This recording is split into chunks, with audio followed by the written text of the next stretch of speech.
Iran के शहर अस्फान में एक बूढ़ा आदमी रहता था। वो अंतहाई गरीबी की जिंदगी गुजार रहा था। अपनी 17 साल की पूरी जिंदगी गुर्बत में गुजार कर अब आखिरी लम्हात गिन रहा था। उसका एक जवान बेटा था जिसका नाम अब्राहीम था। जब इस बूढ़े बाप ने देखा कि जिंदगी के आखिरी लम्हे करीब हैं तो उसने अपने बेटे को बुलाया और कहा, बेटा, मैंने सारी जिंदगी फाकों में गुजारी है, मगर मेरे पास अब सिर्फ 300 दिनार बच्चे हैं। मेरी एक बात याद रखना, मेरे मरने के बाद ये 300 दिनार लेकर किसी नसीहत फरोख्त के पास जाना और उससे नसीहत खरीदना। ये कहकर बूढ़ा बाप दुनिया से रुखसत हो गया।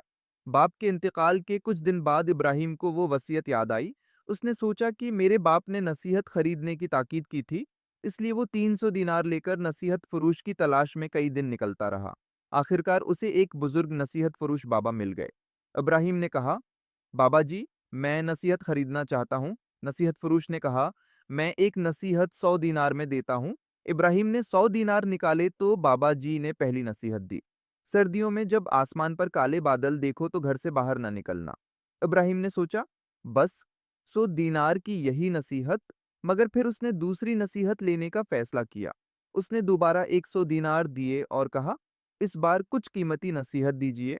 बाबा जी ने कहा, अगर कभी कबूतर, बुली और कुत्ता बेचते हुए नजर आए तो फौरन खरीद लेना, चाहे कीमत कुछ भी हो।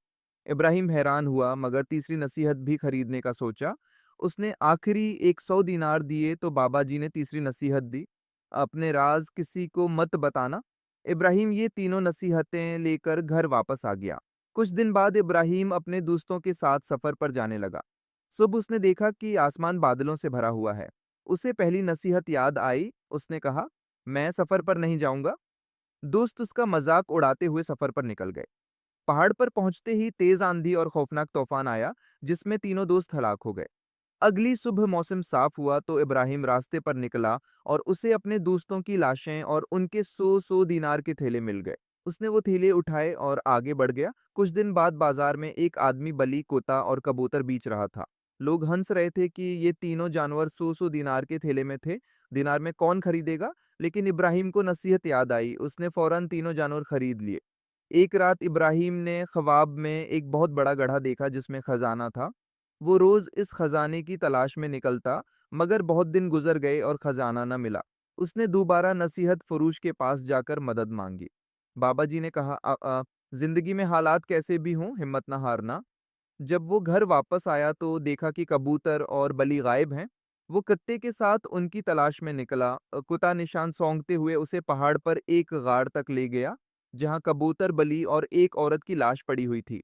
वो खजाना उसी औरत का था। इब्राहिम खजाना और जानवरों के साथ घर वापस आ गया। दौलत ने उसकी जिंदगी बदल दी। उसने शादी की और खुशहाल जिंदगी गुजारने लगा। मगर एक दिन बीवी ने पूछा कि खजाना उसे कैसे मिला। नसीहत थी कि राज किसी को न बताना, मगर इब्राहिम खुद को न रोक सका और सारा वाकया बता दिया। इलाके में एक चालाक बूढ़ी औरत थी। उसे जब राज का पता चला तो भीख मांगने का बहाना बनाकर इब्राहिम के घर आने लगी। बीवी नर्म दिल थी और इस औरत से दोस्ती कर बैठी। आखिरकार बूढ़ी औरत ने पूरा राज जान लिया। एक दिन इब्राहिम और उसकी बीवी ने खजाने वाला कमरा खोला तो संदूक गायब था। इब्राहिम सिर पकड़कर बैठ गया। बीवी ने रोते हुए सारा हाल बताया। उसे अपनी गलती और नसीहत फरोश की बात याद आ गई। अपने राज किसी को मत बताना। आखिरकार इब्राहिम ने अहद किया, मैं अब जिंदगी मेहनत से गुजारूंगा और बुजुर्गों की नसीहतों पर अमल करूंगा, क्योंकि नसीहत दौलत से ज्यादा कीमती होती है।